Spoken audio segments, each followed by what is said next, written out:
Le pape, figure spirituelle de plus d'1 milliard de catholiques, est l'un des leaders les plus influents du monde. Mais que se passe-t-il exactement quand un pape meurt? Aujourd'hui, découvrons ensemble les 10 choses qui arrivent lorsque le pape rend son dernier souffle. Première chose, la mort du pape est annoncée avec une formule codée. Traditionnellement, le cardinal camérier frappe doucement 3 fois sur le front du pape avec un petit marteau d'argent, en l'appelant par son nom de baptême.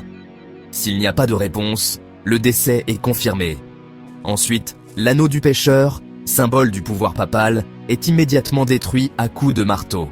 Cela évite toute falsification de documents officiels pendant la période de vacances du pouvoir.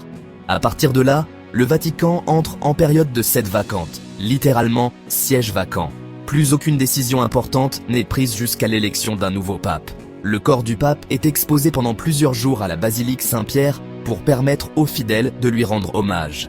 Ces funérailles officielles, suivies par des millions de personnes, ont lieu entre 4 et 6 jours après sa mort. Après les funérailles, 9 jours de deuil solennel appelés Novem Diales sont observés. Chaque jour, une messe spéciale est célébrée à sa mémoire. Pendant ce temps, tous les cardinaux du monde se réunissent au Vatican. Ils gèrent les affaires courantes, mais ne peuvent ni modifier la doctrine, ni prendre de grandes décisions. Ensuite vient le conclave. Dans le plus grand secret, les cardinaux de moins de 80 ans sont enfermés dans la chapelle Sixtine.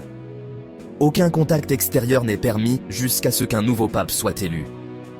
Pour informer le monde de l'avancée des votes, une fumée noire s'échappe de la cheminée de la chapelle après un vote infructueux. Quand la fumée devient blanche, c'est le signe qu'un nouveau pape a été choisi. Le cardinal élu doit accepter l'élection.